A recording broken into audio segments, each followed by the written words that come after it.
Hey folks, it's King from Stay Tuned Sports, and I gotta tell you, I love energy drinks. They help give me that boost that I need to finish all my work, get through game film recaps from all of Sunday's games, and they provide that pick-me-up during a very long week. What I don't love is that crash and the jitters, the gross feeling you get with most other energy drinks. And that's why I tried Dubby, and I gotta tell you, Dubby is a game changer with flavors like Dragonade, Beach and Peach, Galaxy Grenade, and my personal favorite, the Dub Sludge. You can find your favorite or just get them all. There's no jitters, there's no crash because there's no sugar in Dubby. Plus, Dubby contains Neurofactor, an all-natural ingredient derived from coffee cherries, which has been linked to enhanced brain function. You go on over to dubby.gg right now. That's dubby.gg to grab the best energy drink you've ever had. And if you enter the code STSports18 in all caps, you'll get 10% off your order. That's STSports18 to get 10% off of Dubby. Be better.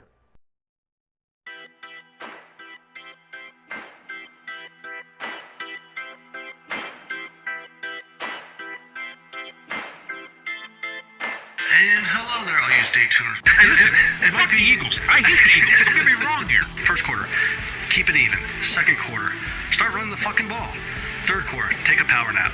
Fourth quarter, oh shit, there's the rest of the game. Let's go. Fuck it, I'm a diabetic. I will root for the team that will literally give me diabetes and death. Rooting for a team from Hershey is like a Catholic rooting for Satan. It doesn't make any sense. This is Stay Tuned Sports, and it starts in 3, 2, 1. And hello there, all you Stay Tuners. Welcome back to another episode of Stay Tuned Sports. It's your good friend Jimbo here, and with our good buddy King.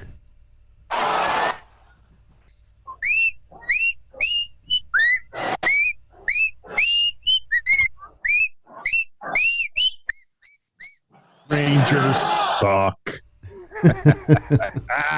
Oh, it's good to be back. It's been too long. It's been too long since I've been on here. Oh God, this is great.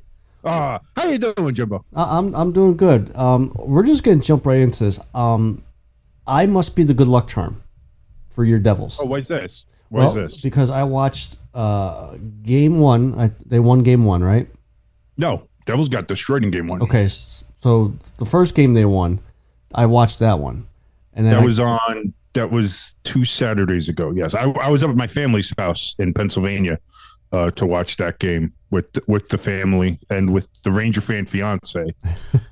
That was fun. And then, I got busy. Once I went to visit some family and other things like that, so I didn't really get to watch the rest of the series.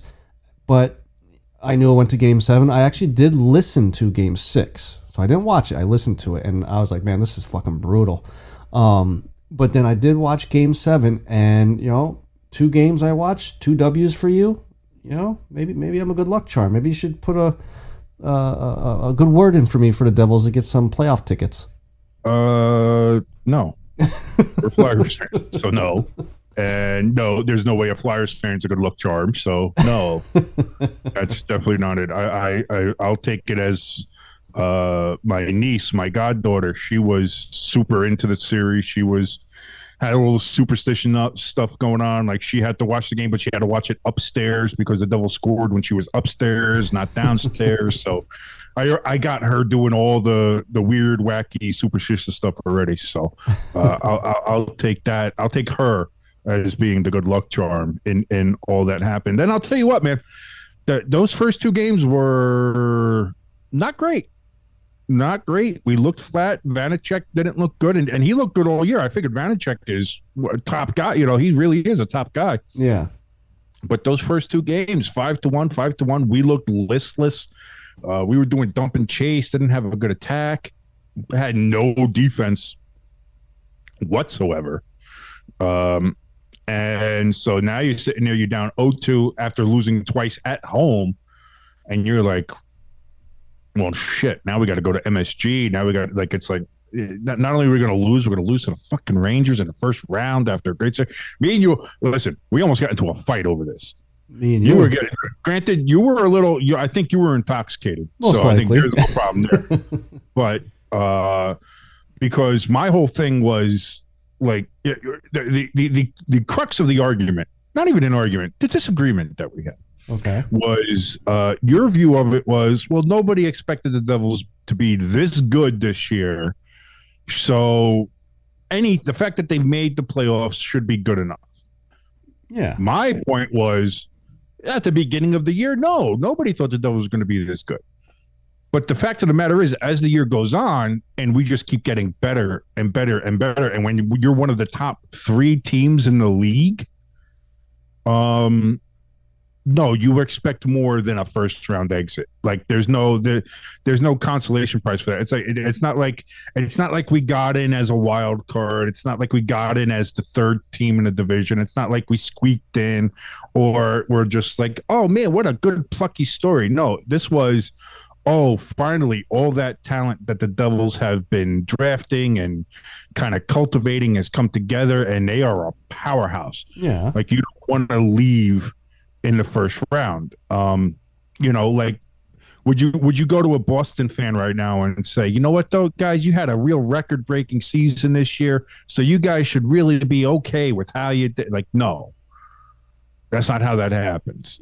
I would say it's yeah, and then you will get murdered by a bunch of angry Bostoners. So, yeah, you wicked, stupid. What the fuck are you talking?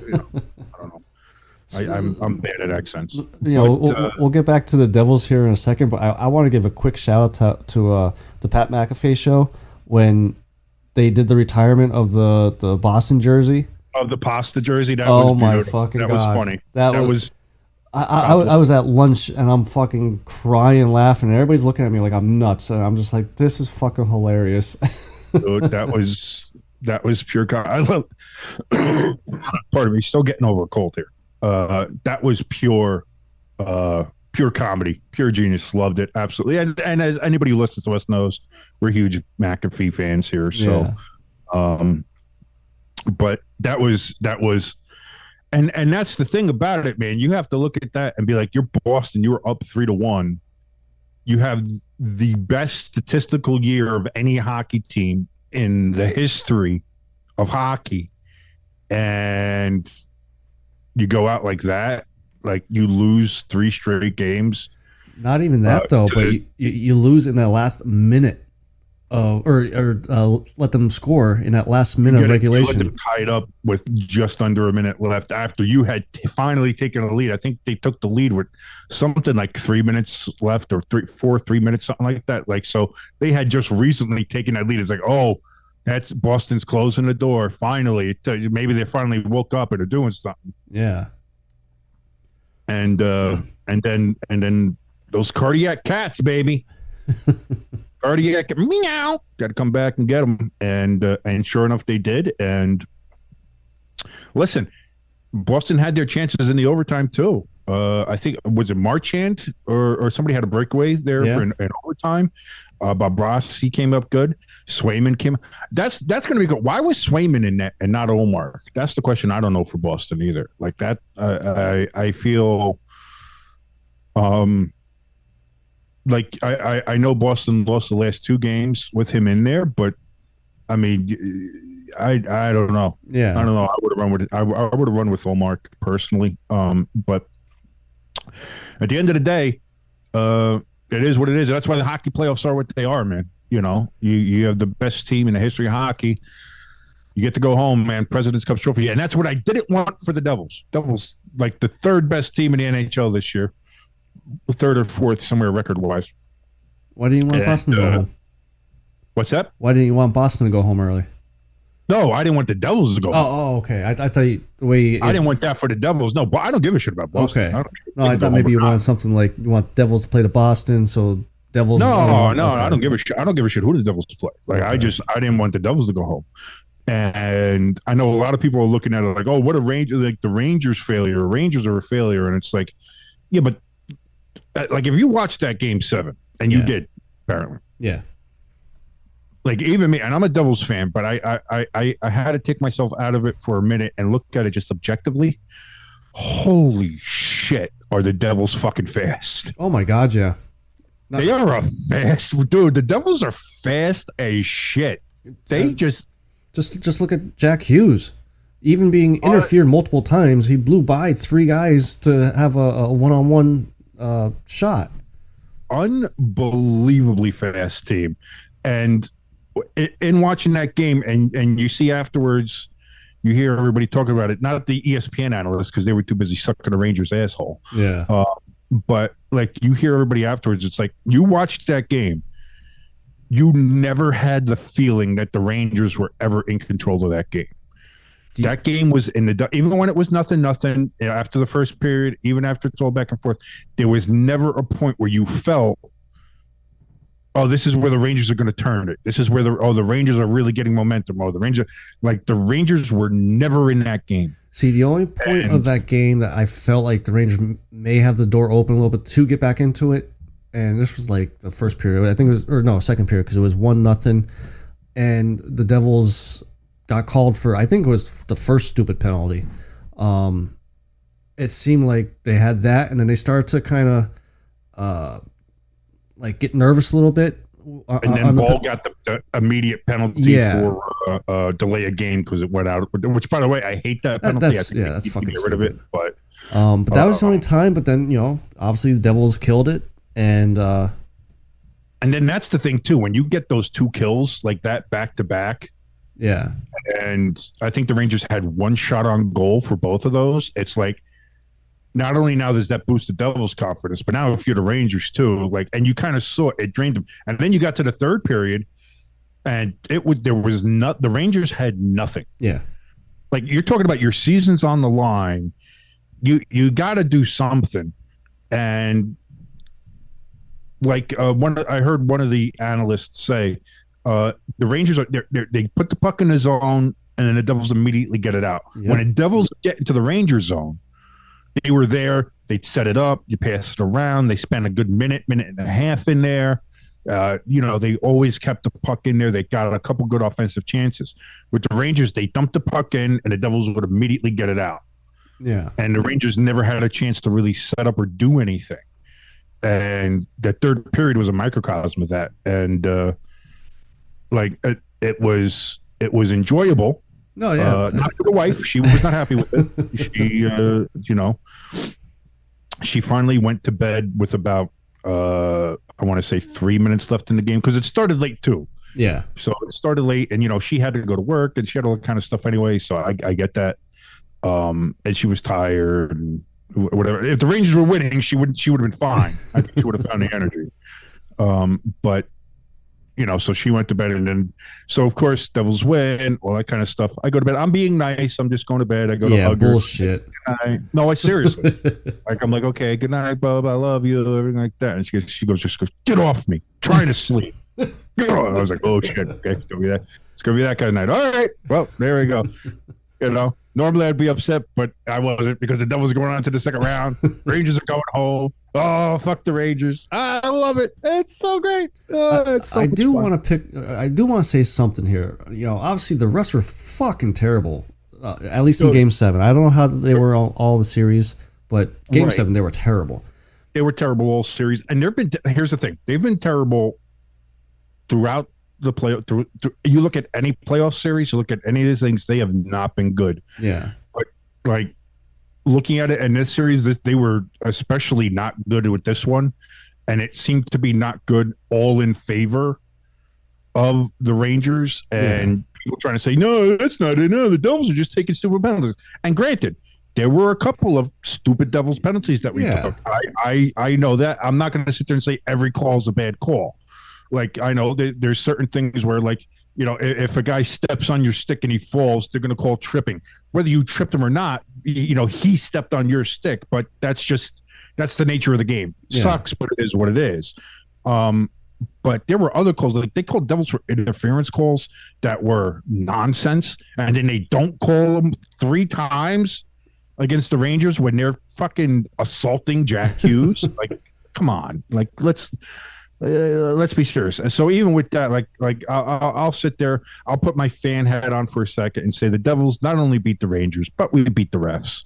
And now we're on to the second round, man. And it's first time in 11 years. Well, It's been a long fucking time, man. And the reason why I brought up about the refs and the penalty, and I know this is not a rule. I wish the NHL would do something about this. When it was late in the game, either late second period or third period. I'm not even going to try to pronounce his name, but you'll know what play I'm talking about. Devils had the puck coming down. New York Rangers goalie comes out. Devils guy slides underneath him and takes the goalie out as the puck, goes away. Right. The Rangers guy drew a roughing penalty. Right. Okay. If you watch that video, the Rangers guy sees his goalie not really moving too much, net wide open with Devils players coming down, and took that penalty after or during that puck was going into the net. After the Devils got it and they shot at the net and they scored, I thought they scored. And the place was so fucking loud you couldn't hear the whistle.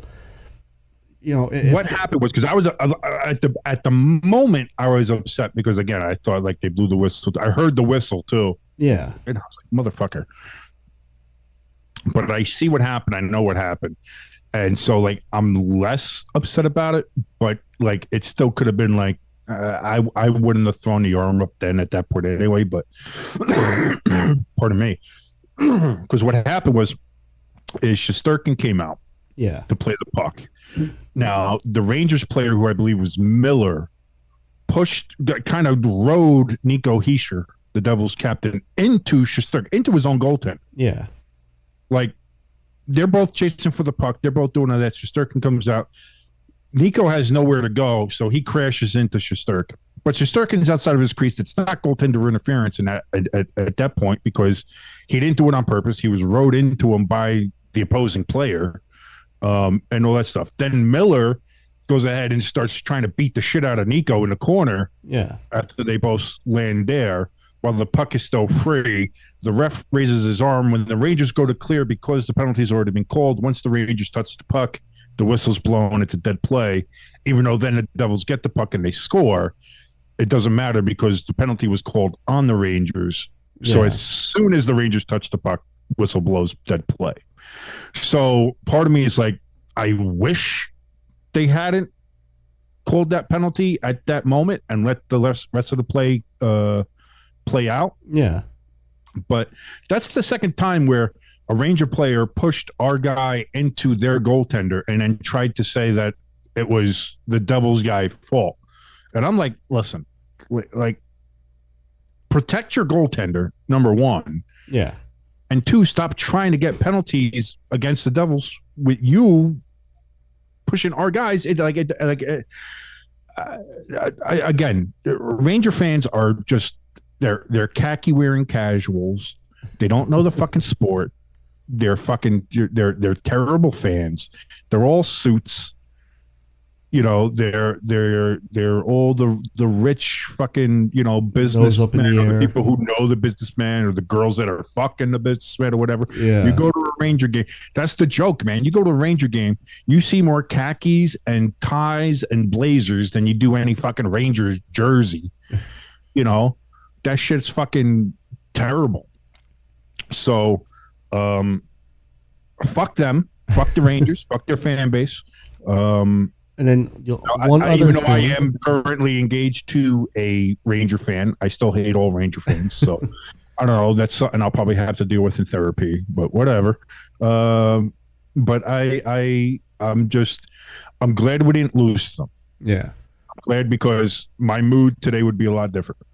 The only other thing I would say about that win too for Game 7 is your goalie had to be on what a revelation that kid had to be on W or something. The focus he had, holy fuck, dude! I love that kid. Great tie-in though, too. By the way, all day I was thinking about it. And that's the one thing. I noticed too. If you looked at the two goaltenders, if you looked at Akira Schmid when they put him in, and you look at Shesterkin, Schmid when he makes a save, it was okay. Made a save. Good. Yeah. That's fine. Whatever. He's like, that's all you got? Sir can make a stave, and it was like, oh, I'm flopping. Look at my arms go all the way up. I got to drop to. Look at how, wow, I'm extending myself. Whee! Like, I was like, why is he flopping all around? Like, you don't need to fucking flop with every save. Yeah. You don't have to whip the fucking glove up to make a save. Like, that's like, it was pointless. So, I got to tell you, when we put Akira Schmidt in for game 3, I was a little weary because didn't see a lot of the kid this year. Again, it's kind of one of those unknown unknowns. Like, I've heard of him. I know he played a couple games. I think he was like a 9-9 or something for the Devils this year when he played. So he played a couple games, not a whole lot, not a ton. But you're like, I don't know, man, because Vanacek was who Vanacek was, and it's like, he was our guy all year. So now we're going with a kid who played, a fraction of the games. It's like, I don't know. But then you see how he played in game 3, and you see how he played in for the rest of the series, really. Yeah. And all of a sudden you're like, wow, this kid is not only is the kid good, but he's got that.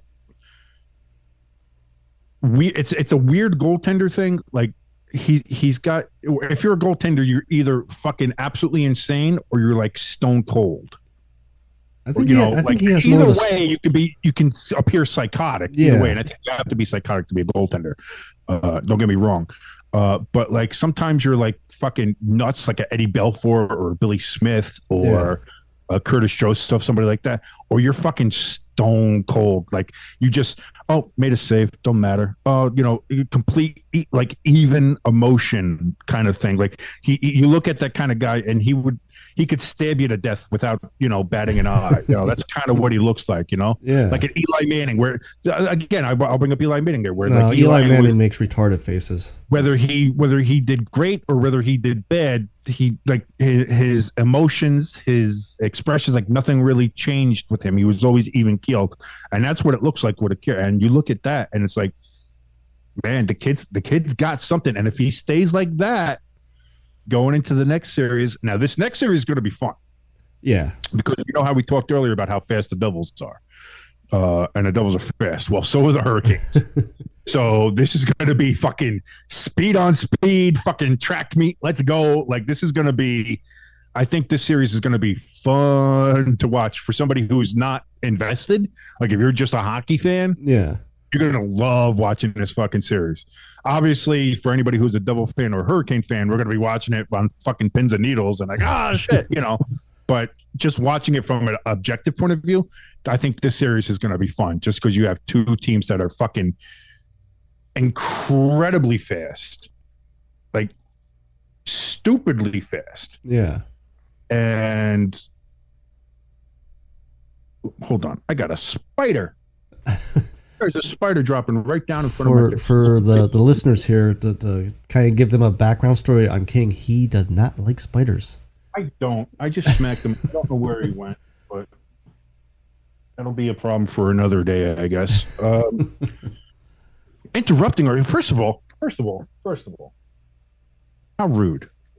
How rude of you, Mr. Spider-Man. Remember that time at Halloween I dropped a fake spider in front of you at the bar? That was pretty funny. Yeah, I freaked out. Yep. How are we still friends? I don't know, but that's another thing too. I'm thinking about it now. The last time the Devils won a playoff series, we hadn't met yet. It was 2012, and I was like, "Oh, 2012. Okay, first year we met." I'm like, "Oh, wait, no, I don't think I was around to see the Devils." We met that fall. We met in the fall of 2012. Yeah. And the last time the Devils won a series is when we made it all the way to the Stanley Cup in spring and early summer there of 2012. So that's it. As in the time that I've known you, the Devils hadn't won a playoff series. But see, here's the thing. This year seems to have been that kind of change because the Giants hadn't won in the playoffs. They got into one playoff game in the time that we knew each other up until this year. And so now not only did we make the playoffs, but we won in the playoffs. And now the Devils, who hadn't been to the playoffs except for one time, in the time that we knew each other, but they didn't win that time in 2017, I think that was. And now here we are this year. Got in, playing well, won a playoff series. So maybe some of this juju's changing here. Maybe finally he's coming back my way. Maybe I'll actually be able to get the goddamn belt back. Yeah. God damn it. Nope. Well, we'll see. I don't know, because here's the thing: the Eagles have built a super team. The Eagles have they've raided the entire state of Georgia and are trying to build a super team. And granted, Howie's done a great job with that. Apparently, a lot of the NFL executives are pissed at how much praise he's getting. They could piss off. Do your job better then. But here's the other thing too: is I don't know. Super teams don't have a fantastic record. There are some that work out, but a lot don't. I agree. So, I mean, just look, like I said to you. But here's the thing: I think the Eagles already have a solid base, and I think that's where they're good. Yeah. So I don't think this is going to be that kind of case. I'm hoping it's the case, but I don't think it will be. Well, here's my hope. Comparing, this year's upcoming team to the quote unquote dream team. The dream team was all older vets that we brought in and got labeled that. Granted, this year's team is 99% Georgia Bulldogs, but they all have played together at some point of their career. So I'm hoping that chemistry still may be there, so it might not take some time for players to get used to each other and their tendencies and stuff like that. So I'm hoping that helps. I'm a lot more confident about this team than the dream team back whenever that was, just because they are a young team and they have played with each other already. And that's what I mean. That's why I said where the Eagles have a base. They have a base, and they've done nothing but add to that base. And I don't think they haven't added bad pieces. They haven't added distracting pieces. They haven't added anything that I think is something that's going to detract from what they did last year. Only possibly one player. Who? Jalen Carter. He's my only stop. Leave him alone. He's fine. Now, can he's not a problem. He's not. He's not somebody who does. I don't get. Like it was a travesty. Yeah, it was. Happened. It's a terrible thing that happened. But that's not something like he didn't go out and shoot somebody.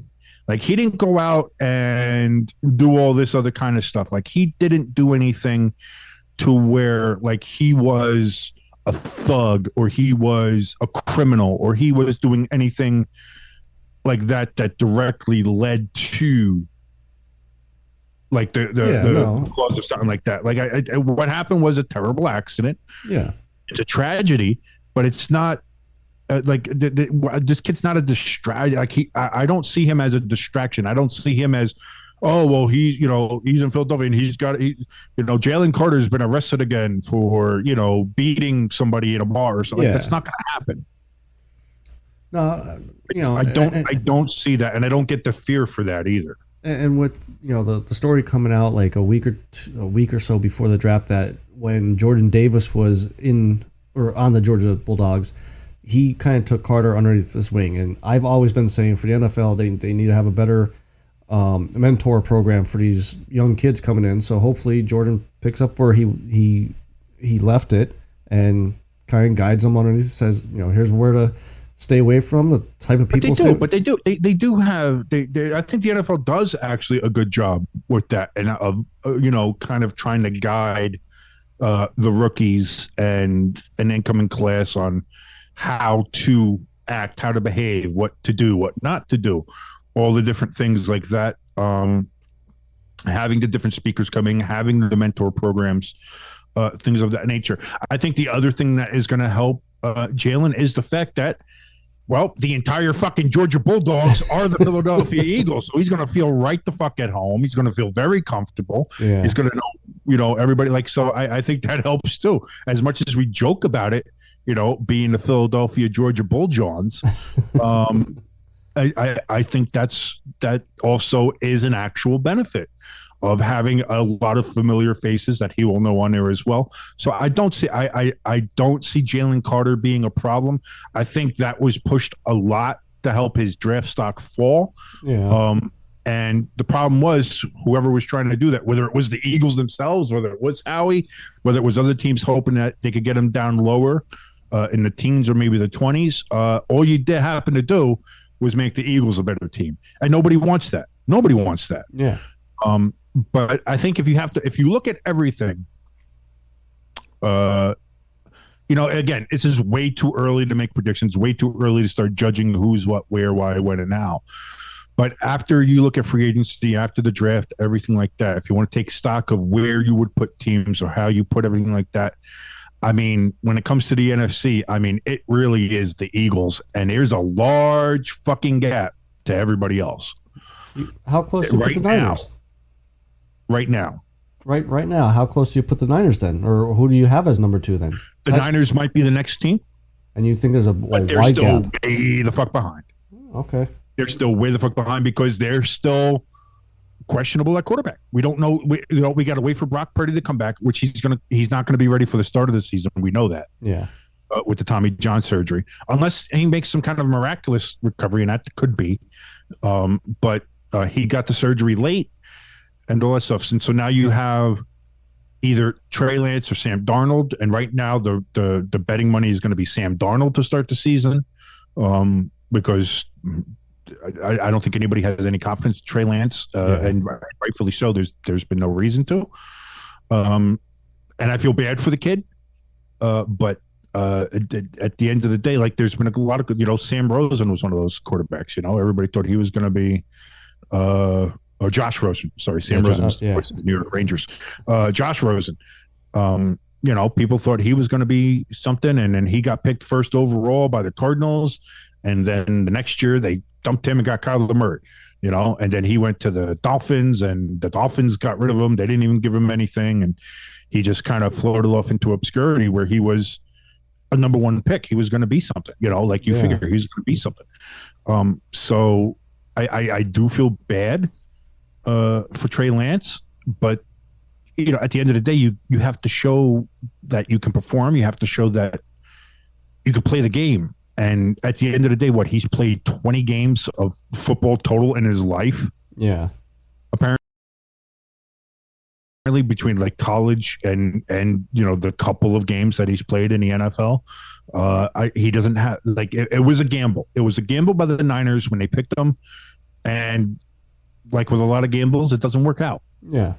And that's that's an unfortunate thing about it. But now you're the Niners, you still have a window open. But man, right now, on paper, and again, we know that if paper won championships, the Cowboys would have 20. Yeah. Right now, the Eagles are far and away the NFC favorite in my mind, and nobody else is particularly close, even the Niners. And then that's it. Even when they get Brock Purdy back, if Brock Purdy was a fluke last year, let's say like he doesn't perform the way he did last year, this year, then the Niners are in real deep shit. Yeah. So there's the thing. But again, that's why they play the games. Who knows? Maybe we get another surprise team next year.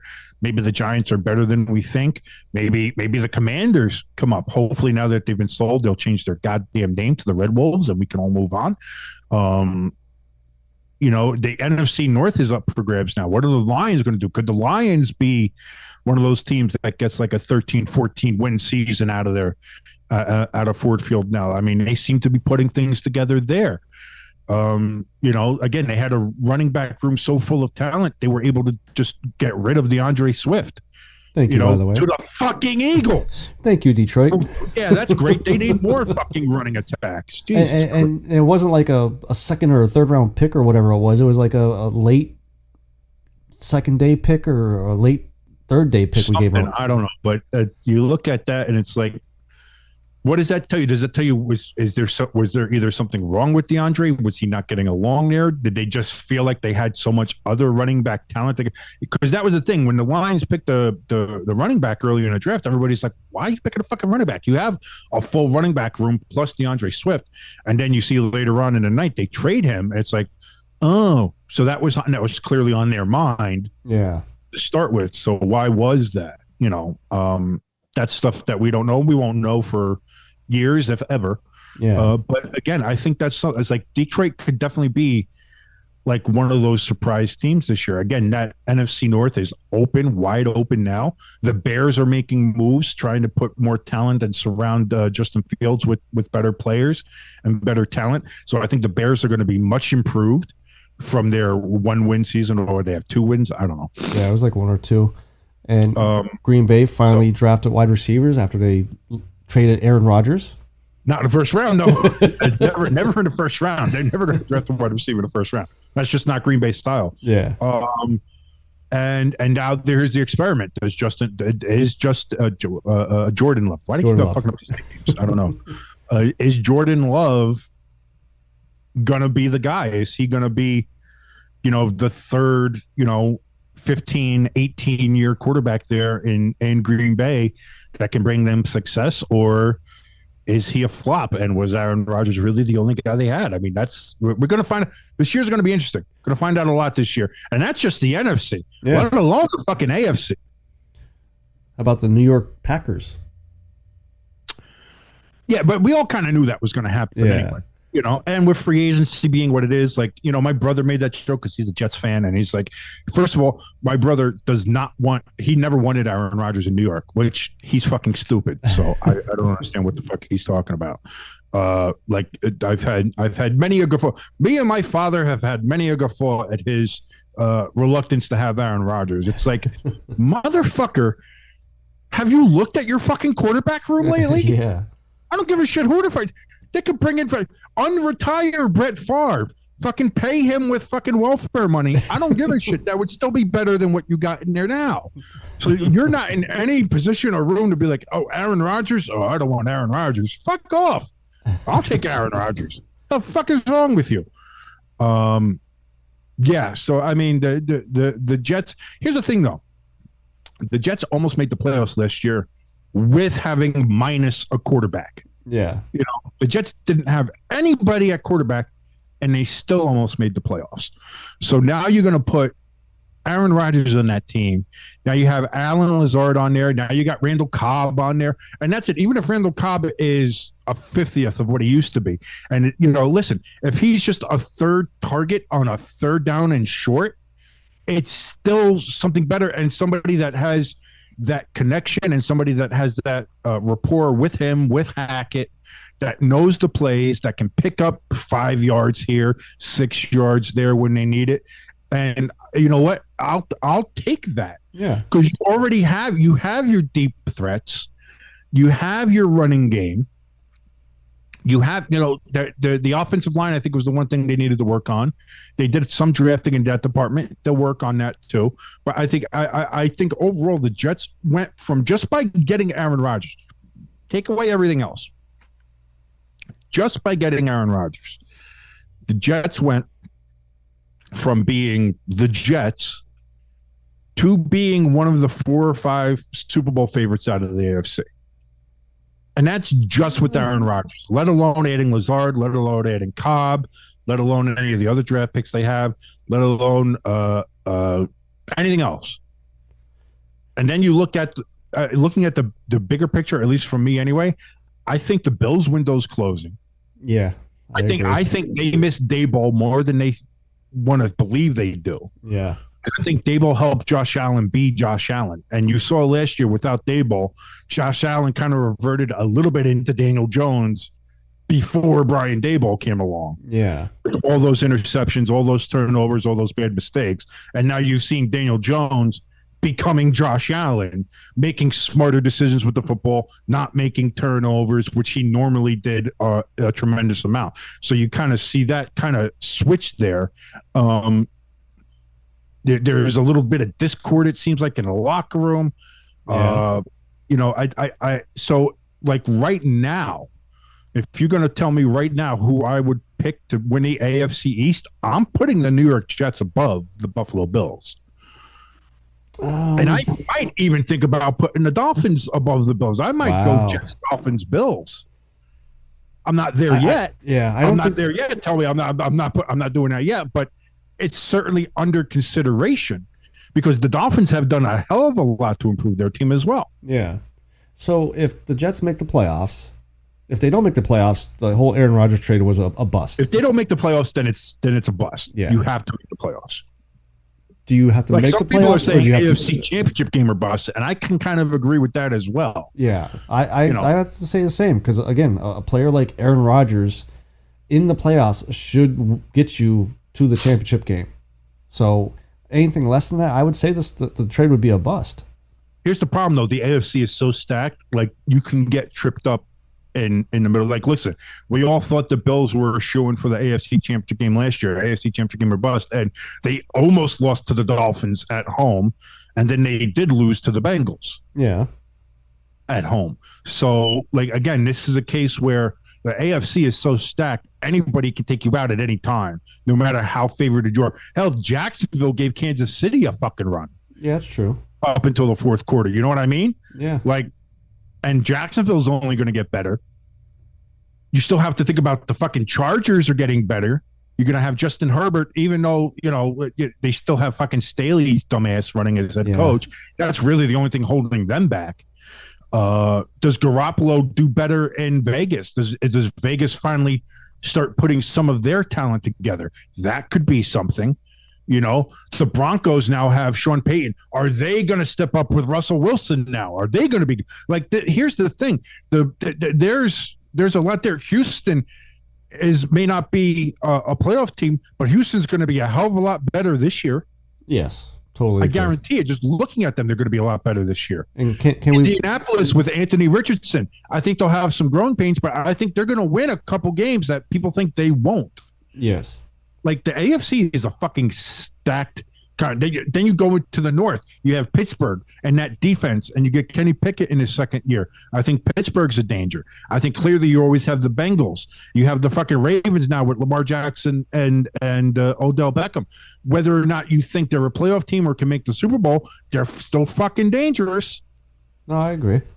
Like the AFC has 10 teams that I think are solid, good teams that can win a playoff game if they make it and can definitely beat teams that we see as favorites. So that's what I mean. I think even the number one seed in the AFC might have 3 or 4 losses simply because the AFC is a fucking gauntlet. Yeah. Can we both agree, though, D'Amico Ryans, he's fucking jacked. He still could play. Oh, yeah. Did you see him in the war room? I'm like, holy dude, like, buy a bigger shirt. He's fucking ripping out of it. Well, that's the thing. Listen, if you're not going to perform well for the fucking Texans, he's going to let you know. Yeah. A man is going to let you fucking know. And, I don't want that coach pissed off. I'll tell you that. I'm sorry, yes, coach. Mister. I'm sorry. Yes, sir. Yes, sir. Yes, sir. Yes. I will run those laps, sir. Yes. Run through that wall. Helmet or no helmet? Whatever you want, man. I'll go ass first. What do you want me to do? Anything I have to do like 60 up downs. Sure, why not? Let's do that. Okay. But I think that here's a problem. This is the only problem I find with the draft is that I'm excited for football now. Yeah, so am I. And we still have like fucking 6 months to go. And so, I mean, but in that case, thank God for hockey. Like I said, you have the hockey players that are doing well. I'm not huge into the NBA, but I'll watch a basketball game on the weekend. Like I watched the Knicks Heat game on Sunday afternoon just because there was really nothing else on. Yeah. And I kind of forgot how much I just like watching the NBA casually. It's just like, that's it's something to do, I may watch the rest of the Sixers series, being that Embiid won the MVP now. I still don't agree with that. I think it was Oh, Jokic. you just don't like him because he's from the Sixers. Well, number one, no, I don't like anybody from Philadelphia, so that's true. I'm not gonna lie. But I honestly do think that Jokic was was better. And I think they just didn't give it to him because they don't want him winning 3 times in a row. Because like a LeBron didn't win 3 times in a row, and other people haven't won 3 times in a row that they think maybe should have. Yeah. And so that's the reason why I'm not going to jump in on it because I know some people are saying other things that are race related, and I'm not going to dive into that. That's not us. And I don't think that some people may think that, and yeah, listen, it's America. You're free to think whatever you want.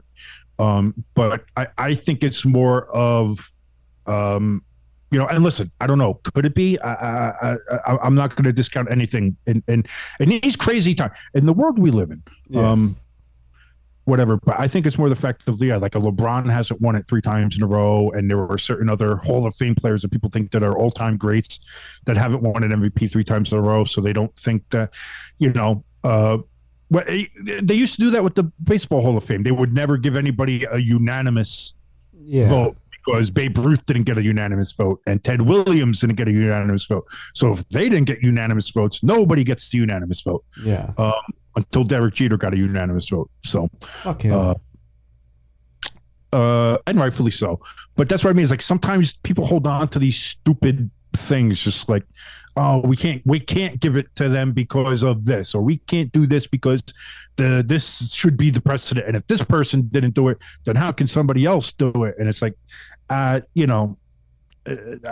think you need to remove yourself from that and look at it for that season. And look at who has been the most valuable player to their team that season. And I think if you look at Embiid and the Sixers and you look at Jokic and the Nuggets, I think if you take Jokic off the Nuggets are a fuck. They're dead last. They're a fucking. They're shit. The Sixers without Embiid, would they be as good? No, but I think they'd still be in the playoffs. Yeah. You still have Harden on there, so I think again. Which, by the way, Harden for some reason decided to start playing basketball again. Good for him. Plus a nice fashion statement showing up like it was from Sesame Street or something. Like, the Cookie Monster there. But listen, it was Met Gala day. I get it. He wanted to be in the spirit of it. I'm not gonna. I will say the one thing that with the whole MVP voting thing that made my heart happy was the fact that LeBron didn't get one single first place vote. It's the first time. Well, no, he should, but he shouldn't have. But he should have. And that's it. If you watched any of the games or just look at the stats or do anything like that, you can see that. I mean, look at the Lakers were lucky to get into the playoffs this year. Yeah, they were lucky. And LeBron didn't play too much. When he did, is LeBron still a good player? Absolutely. No, I'm not going to say that. As much as I hate his communist Chinese loving ass, ni hao. I'm not going to sit here and say like, oh, fuck LeBron, he's a fucking terrible player. No, listen. Much as I don't like him and his politics and other stuff personally, as a player, you can't deny that he's one of the greatest players that ever played basketball. He just bottom line, and to say anything else is stupid. But this year, no, he wasn't an MVP candidate. He just simply wasn't. Yeah. And I think he would agree. I think if you asked him, he'd say, something stupid first of all, and then he would probably agree with that and say that no, they weren't. I think also though on that side, if you want to look at most valuable player who meant most to the team, if you take LeBron off the Lakers, not only did the Lakers not make the playoffs again, I think they're with the Nuggets in last place. Oh yeah. Like without LeBron, I think LeBron personally willed that team to the playoffs just based on his own strength. He did. And now they're they shut up Memphis, who was listen, I get it, Memphis, but if you're going to talk shit, you got to back it up. Yeah. And you talked a lot of shit, and you didn't back it up. So tough shit.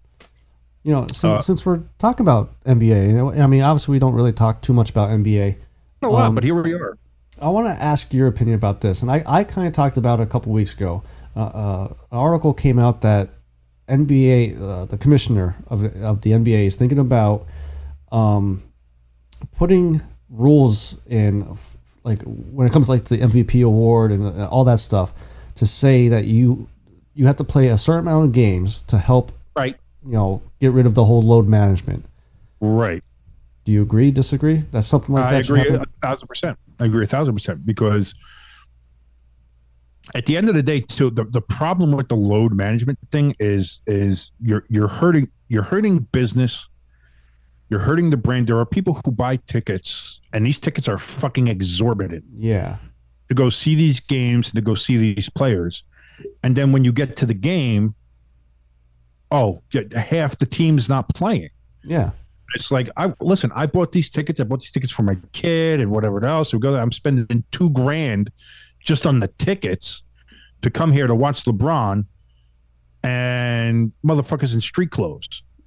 And I got to watch Scrubby McScrub go ahead and fucking play against, like it and that could be some people's only game they go to.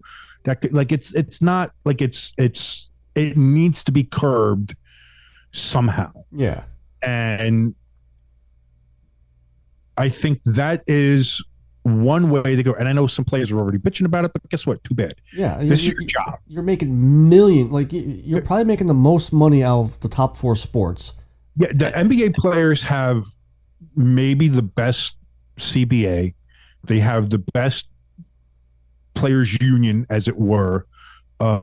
They get guaranteed contracts. They control whatever they want to do. They could just say, I want to get traded. I don't want to play here anymore. And it happens. Yeah. Like they have so much control and so much other stuff like that.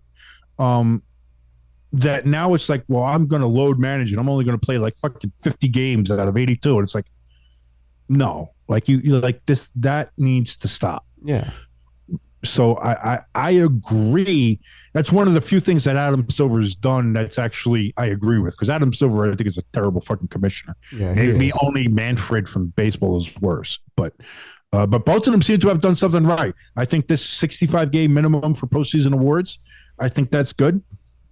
Because that's the other thing too. The players get bonuses and they get other things based on if they're an MVP or if they get voted for MVP or if they're offensive, defensive player of the year, sixth player of the year, things like that. So I think putting that and having that there as the incentive would be like, hey, stop fucking take so many games off and play the fucking sport. I get that. And like with Manfred with baseball, finally putting in the fucking pitch clock. I think that the pitch clock has helped baseball immensely. Yes. Immensely. Baseball has become somewhat watchable again. The games don't go on until fucking midnight. You get in 2.5 hour, 2 hour, 15 minute, 2 hour and a half, 2 minutes, 2 hours, 30 minutes. Games are going faster. Stolen bases are up. Yeah. It's exciting. It's fun. Like it's a bit faster pace, which baseball desperately fucking needed. That's been a huge. Last call is the 8th inning now. It's not the 7th inning no more. Well, no, I saw that there were a lot of places that because the way it was going, by the time the 7th inning came, you're only there for like an hour and 15 minutes, an hour and a half. Yeah, and they were cutting off beer sales, and it's like, wait a minute, we just got here. It's like, okay, we have to adjust that because. Thank God for the pitch clock, though. It's changed that. So then they kept the beer sales going longer, which again is good for the ballpark. It's good for the teams, gets more revenue. Yeah. So at the end of the day, that's been a huge win for baseball. So again, when it comes to Silver, when it comes to Manfred, blind squirrel finds nut. Good for them. But the other thing that's good for baseball right now is. The Yankees are in last place, and the Orioles are in second place. Dude, I don't know what's wrong with the fucking Yankees, man. They are. Well, Aaron Judge resorted back to his old way. Oh, I got my money? Okay. Ow, I'm hurt. Oh, yeah. He's got the. Hold on 1 second. He got I think he's on a DL for a hip strain. He's on a 10-day DL for the hip flexor or whatever. and their bats are quiet. They're not hitting. They're getting good pitching performances, but they're wasting them. And Boone taking out pitchers when they're performing well, and then the bullpen comes in and fucking blows games. Yeah. Not great, and then especially when you see teams like the Rays get off to the start that they did, now they're coming back to earth a little bit, but they built up such a cushion that, they can afford to come back to earth a little bit and they'll still be in a good spot. Yeah. So, Yankees are going to have to do something. They're going to have to wake up. The Mets are a fucking travesty. That's how it's been the past 2 seasons, I'd say. The Orioles, well, minus last year, because I think they had like the most losses or second to most losses. Yeah, the Orioles were fucking terrible. The season before that, we were like a house on fire, fucking in the beginning of the season. And then halfway came and they were like, okay, we're going to take the rest of the year off. Yankees were the same way. They sucked in the beginning, came on late. So that team this year is the Pittsburgh Pirates, man. They are, dude, yeah, on a fucking tear. Who would have thought that? I don't know. It seems like something about Pittsburgh. Like if one of the other teams isn't doing well, like for some reason the team that never does well comes up. Like the Penguins missed the playoffs for the first time in 18 years or whatever it was, and the Pirates are like, "All right, we'll be good now. Why not?" I do want to go see a game out there though. That ballpark is fucking beautiful. I've never been in that ballpark. I've been at the Penguins arena. I know my sister has seen a couple games out in Pittsburgh, baseball games. I want to go see, because that's one of, they say that's probably one of the nicest ballparks, and that's unfortunately for Pittsburgh, for the Pirates, that's been their only draw, because it wasn't a baseball, it was the ballpark, it was the atmosphere, the area around it. It looks nice, it's a beautiful ballpark and all that kind of stuff, but it certainly wasn't to play on the field. But now the play on the field is good too, so good for them. Yeah, I don't know, man. Yankees got to do something. The Mets are fucking falling apart for all the money they spent. Yeah. And that goes back to us talking about the Eagles too. Just because you bring in all these big names or pay a lot of money for these players to come in doesn't always mean it's gonna work. 1,000%. 1,000%. But again, I think, and this is where I hate it, because I hate the Eagles and I hate giving them any kind of credit. I think this is where having the base that you do, and that the base hasn't changed. So the team that you got to the Super Bowl last year is basically this team now, except now you've just added pieces. Yeah. And they're not bad pieces. They're not like superstar. It's not like a Terrell Owens piece. It's not like a Chad Ochocinco or something like that. It's legitimately good pieces that elevate the players around them, elevates the team. And it's like, fuck. Like, it's just, this is not the way I wanted to see this go. And the Giants didn't do nearly enough, in my mind, on the wide receiver front, which hurts us. Yeah. So we'll see. Again, we got a long time before we hit football season again, but we will see what happens. Probably got like another month, and then you get the June 1st,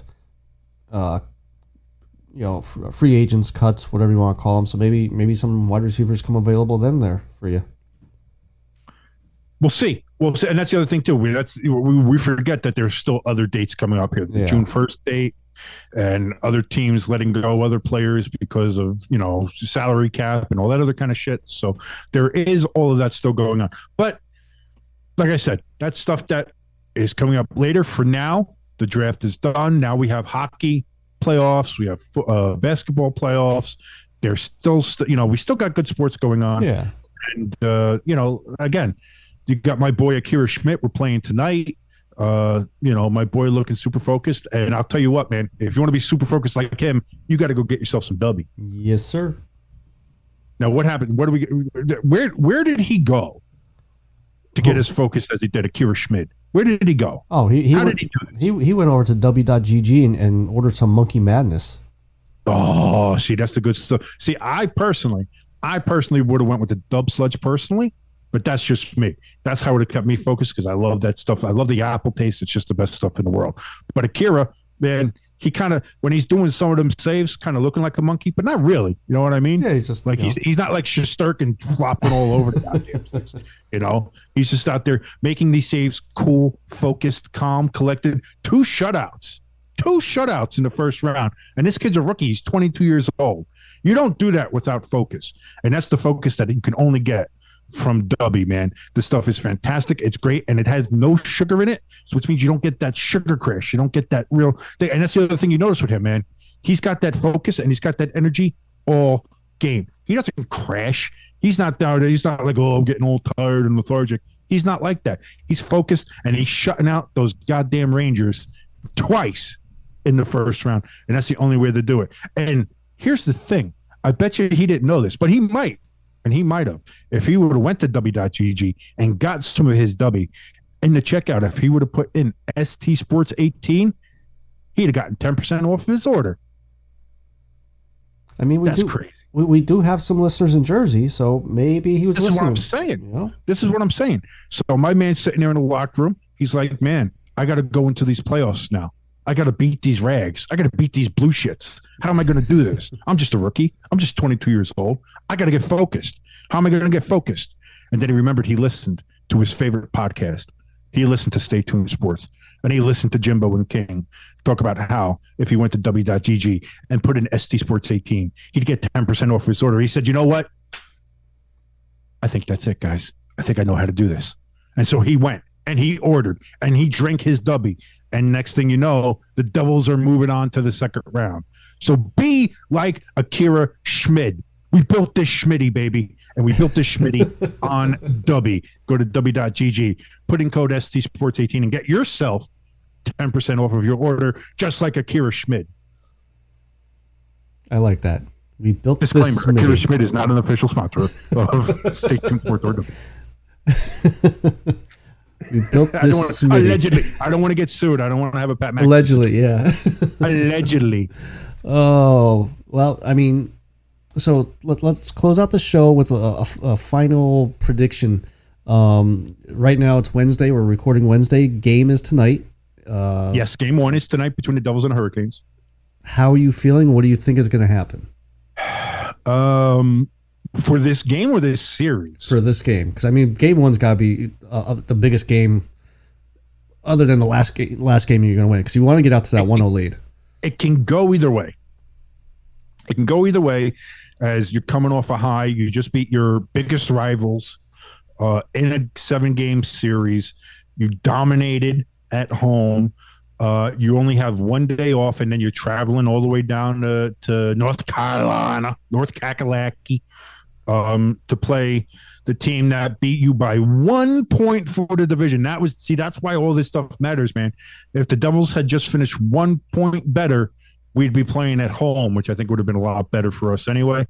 So we can go one of either way. Either we're going to come out super flat and we're going to get just run over, or we're going to come out on fire, motivated, ready to go. I think the Devils' youth helps them at this point because we're a young team. We're super young.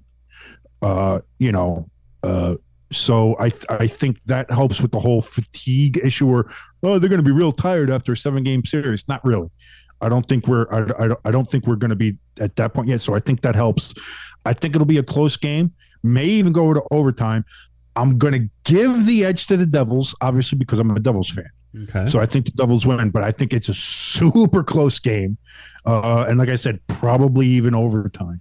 But I will give it to the Devils for now. But I think this series goes a few. I think this isn't going to be a quick series. I don't think this is going to be this could be another 7-gamer, which is then going to start putting some wear and tear on players. Yeah. But because Carolina is fucking good, and just like the Devils, they are fucking fast, man. They are a fast team. So it's going to be interesting. It's going to be interesting. I think as long as the Devils don't make stupid penalties and get in their head and play how they played against the Rangers in Game 7 when they were playing on defense, get that puck right the fuck out, eventually their goals will go in. So if they could do those two things, I think you guys will be okay for tonight. Well, here's the thing too is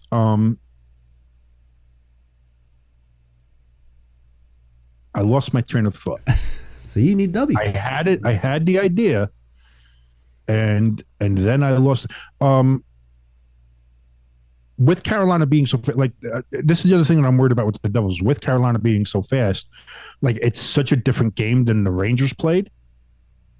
Like, true, I think that's going to be a little tougher maybe to adjust to. So I think that's something else that the Devils have that we have to look out for, in that respect. I think just watching the game is going to be fun. I think everybody's going to have a blast watching this series, simply because it's just fast versus fast. But as a Devils fan, looking at it from that standpoint, you're going from a team that was a little bit older and a little bit slower to now you're going to a team that can kind of match you on speed. So I don't think you're going to get as many odd man rushes. I don't think you're going to be able to just flat out beat their defense or beat a lot of their skaters. So it's going to be a lot more contested. Yeah. I'm excited for it. I'm excited to watch it. I'm excited for it, man. I'm excited. It's been a while since I've witnessed some Devils playoff success, and I'm excited for it. I'm ready to go. I'm gonna get high on some cough medicine here because I'm fucking dying, and then watch some hockey, man, and watch them do that hockey. So till next week, this is your good friend Jimbo, and it's your boy King. Let's go Carolina. Rangers suck. And go fuck yourself, you flyer piece of shit.